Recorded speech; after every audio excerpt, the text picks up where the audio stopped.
நம்மளுடைய தேவைகளை பெற்றுக்கொள்வதில் ஒன்றிணைவோம்.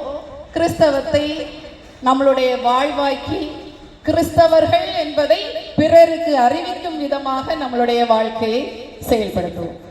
நம்மளுடைய கிறிஸ்தவ நல்லெண்ண இயக்கத்தின் தலைவராக இருக்கக்கூடிய முனைவர் இனிகோ இருதயராஜ் அவர்கள் எம்எல்ஏ. இப்போ நம்ம பார்த்தோம்னா நம்மளுடைய வாழ்க்கையில பலவிதமான பிரச்சனைகள், குடும்பத்திலையும் அதிக பிரச்சனைகள் இருக்கும், சமுதாயத்திலும் அதிகமான பிரச்சனைகளை நம்ம ஃபேஸ் பண்ணிட்டு இருக்கோம். யார் என்று பார்த்தோம்னா சிறுபான்மையினர். முதலாவதாக யாரு? இஸ்லாமியர்கள். அடுத்தது கிறிஸ்தவர்கள்.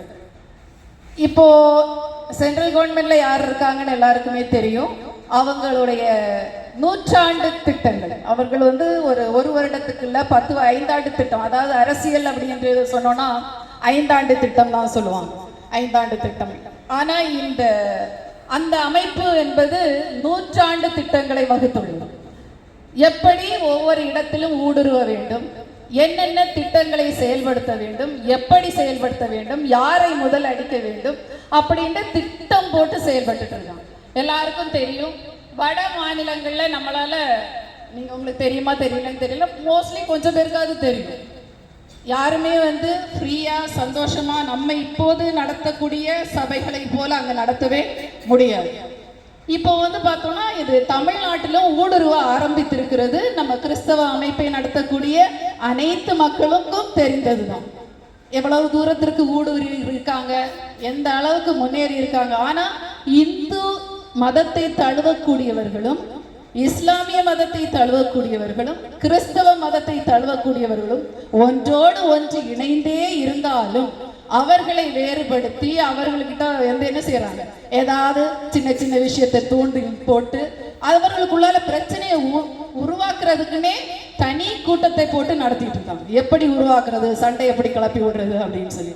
ஸோ அதனால நம்ம அனைவருக்கும் என்ன தேவை அப்படின்னா, அரசியல் விழிப்புணர்வு என்பது எல்லாருக்கும் தெரியும், குறிப்பாக பெண்களுக்கு தெரியும்.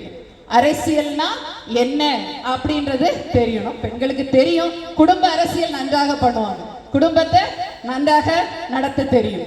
அதாவது ஒரு மனைவி தன் கணவனுக்கு கிரீடமாக இருக்கிறாள் அப்படின்னு சொல்லுவாங்க இல்லையா? ஆனா அதே இது கணவன் தன் மனைவிக்கு தலையாக இருக்கு. இந்த ரெண்டு இதையும் இணைத்து நம்ம செயல்பட்டோம்னாலே அந்த குடும்பத்தை முதல்ல கட்டி எழுப்ப முடியும்.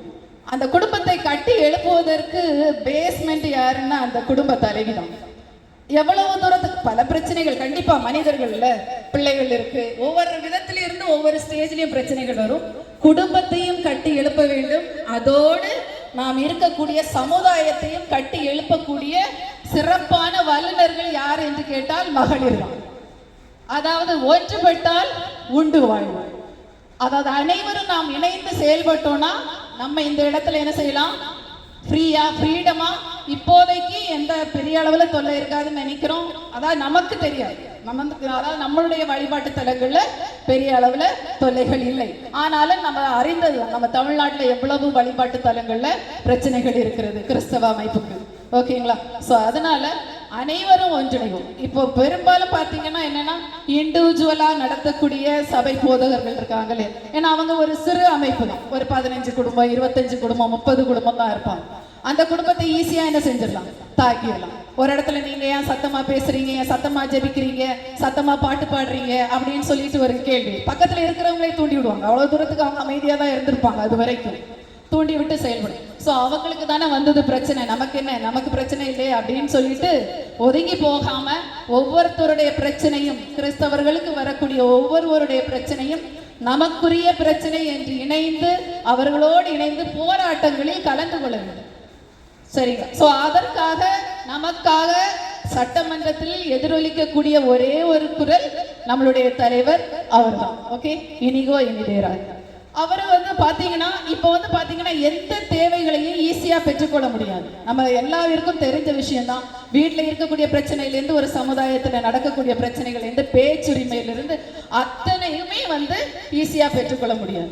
எல்லாத்துக்கும் என்ன தேவை அப்படின்னா, அரசியல்வாதிகளுடைய ஹெல்ப் தேவைப்படும். எல்லா விஷயங்களையும் ஒரு இடத்தை நடத்துறதுக்காக இருக்கலாம், எதா இருந்தாலும் ஒரு அமைப்பை நடத்துறதுக்காக இருக்கலாம். ஸோ அந்த அமைப்பை நடத்துவதற்கு நமக்கு முழுவதும் சப்போர்ட்டாக இருக்கக்கூடியவர் நமது தலைவர் இனிகோ இருதயராஜ் அவர். ஸோ அவர்களோடு நாம் அனைவரும் இணைந்து ஒரே செயல்பாடோடு ஒரே கரம் கோர்த்து இணைந்து வாழ்ந்தோம்னா நம்மளுடைய இடங்கள்ல நம்ம என்ன செய்யலாம்? நம்ம மட்டும் இல்லை, நம்மளுடைய தலைமுறைகள் இப்ப நம்ம இருக்கும் பொழுது நமக்கு எந்த பிரச்சனையும் வராது. தமிழ்நாட்டுக்குள்ளால வர விட மாட்டாங்க. அந்த அளவுக்கு எல்லாருமே என்னது கல்வியாளர்கள் ஒவ்வொருத்தரை பற்றி புரிஞ்சு வச்சிருப்போம். ஸோ இருந்தாலும் அதையும் தாண்டி வருவதற்கு பல திட்டங்களை வகுத்து கொண்டிருக்கிறது சென்ட்ரல் கவர்மெண்ட். அதெல்லாம் மீறி அதெல்லாம் நம்மளால பேச முடியாது. அதாவது பக்கத்துல சின்ன சின்ன கூட்டங்கள் நடத்தும் பொழுது அதை பற்றி கற்றுக்கொள்ளும். ஸோ அதனால எல்லாருமே அரசியல் விழிப்புணர்வை பெற்றுக்கொள்ளும்.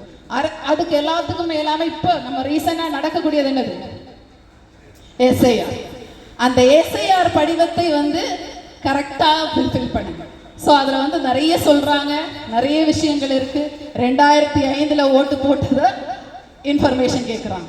2005 எங்க இருந்தாங்க, எப்படி இருந்தாங்க, எந்த இடத்துல இருந்தாங்க? தமிழ்நாட்டு மக்கள், அதுவும் சென்னை சிட்டில எல்லாம் வாழக்கூடியவங்க ஒரு 6 மாசம் இல்லை ஒரு 5 வருஷம் 2 வருஷம் ஒரு இடத்துல இருப்பாங்க. அடுத்த ஒரு 2 வருஷம் 3 வருஷம் தாண்டினதான் என்ன செய்வாங்க? மாறி, அதாவது வீடு வாடகை வீட்டில் இருப்பாங்க, அடுத்த வீட்டுக்கு போவாங்க. ஸோ அப்படி போகும்போது இந்த ஷிஃப்டிங் அப்படின்னு சொல்லிட்டு எவ்வளவு 6 லட்சத்துக்கு மேல மக்கள் இருக்காங்க தமிழ்நாட்டில். அப்போ 6 லட்சம் பேருடைய ஓட்டுரிமை என்ன செய்யுது? பறிக்கப்படுது. ஸோ நம்ம எல்லாருமே எதற்காக பறிக்கிறாங்க, எப்படி பறிக்கிறாங்க? இதுதான் பேஸ். ஒரு மனிதன், அதாவது இந்தியன் சிட்டிசன், அதாவது இந்திய குடிமகன் அப்படின்பதற்கு பேஸ் என்னது? வாக்குரிமை. பேஸ் என்னது? அடிப்படை என்னது? வாக்குரிமை. அனைவரும் வாக்குரிமையை பெற்றுக்கொள்ள வேண்டும். நம்ம என்ன நினைப்போம், நமக்கு இதெல்லாம் தெரியாது. வீட்டில் இருக்கக்கூடிய பெண்களுக்கு நிறைய பேருக்கு வாக்குரிமை தானே, ஆமா கிடைச்ச நம்ம ஒரு நாள் ஓட்டு போட்டது நமக்கு என்ன வரப்போகுது அப்படின்னு நிறைய பேர் நினைச்சிட்டு வீட்டில் இருக்கிறோம். ஓட்டு போட்டா என்ன, போடாட்டி என்ன, நான் கஷ்டப்பட்டாதான் எனக்கு சாப்பாடு அப்படின்னு நினைத்து கொண்டு வாழக்கூடிய மக்கள் நம்மளுடைய தமிழ்நாட்டில் அதிகம். அப்படி கிடையாது மக்களே, அப்படி யாரும் நினைக்காதீங்க. தயவு செஞ்சு இப்பொழுது நடைபெறக்கூடிய, அதுவும் முடிஞ்சிருச்சு எஸ்ஐஆர், இருந்தாலும் அதற்காக எக்ஸ்டென்ஷன் எல்லாம் இருக்கு. தயவு செஞ்சு கொஞ்சம் தெரிஞ்சவங்க கிட்டையாவது போய் பார்த்து எடுத்து கரெக்டா ஃபில் பண்ணி கொடுங்க. அந்த எஸ்ஐஆர், அந்த வாக்குரிமைகளை அனைவரும் பெற்றுக்கொள்ளும். அதற்காக ஒரு பெரிய ஒரு கூட்டமும் அந்த போதவர்களுடைய சப்போர்ட் அப்படியெல்லாம் நீங்க வாங்கிக்கோங்க. தெரிஞ்சவங்ககிட்ட கொடுத்து கரெக்டா ஃபில் பண்ணி வாக்குரிமையை பெற்றுக்கொள்ளும். அந்த வாக்குரிமை இல்லைன்னா என்ன செய்யலாம்? ஈஸியா நம்மளை யார் வேணாலும் ஆட்சி செய்யலாம், யார் வேணாலும் என்ன செய்யலாம்? ஆட்சி செய்யலாம். நம்ம இந்த இடத்துல கூடுறதுக்கு ஒரு உரிமை கூட வேற யாராவது ஆட்சி செஞ்சா கிடைக்காது. ஃப்ரீயா நீங்க பேச முடியாது. நம்ம நினைப்போம், இப்ப எல்லாம் பாத்தீங்கன்னா ஈஸ்டர் வரும்போது அந்த குட் ஃப்ரைடே அப்போ என்ன செய்வோம்? அந்த ஊர்வலம் இல்லையா? ஸோ அதுவும் கூட இப்போ பக்கத்துல நிறைய பேரை சேர்த்துட்டு எப்படி நீ இந்த இடத்துக்கு எப்படி வருவ அப்படின்னு, அதாவது இண்டிவிஜுவல் சபைகள் இருக்குல்ல, அவங்கள ஸ்டாப் பண்றாங்க. ஸோ அதெல்லாம் இல்லாம இருக்கணும். இப்போ இங்கேயே வந்துடுச்சு, சென்னை சிட்டிக்குள்ளாலேயே ஒரு சில சபைகள்ல இது நடக்குது. ஸோ அதெல்லாம் இல்லாம இருக்கணும்னா நம்ம எல்லாரும் என்ன செய்யணும்? ஒன்றிணையணும். அவங்களுக்கு என்ன, அவங்களுக்கு அவங்க பார்த்துப்பாங்க, இவங்களுக்கு இவங்களுக்கு நமக்கு வரல இல்லை அப்படின்னு நினைச்சிட்டு இருக்கிறோம்ல, அது மிகவும் தவறு.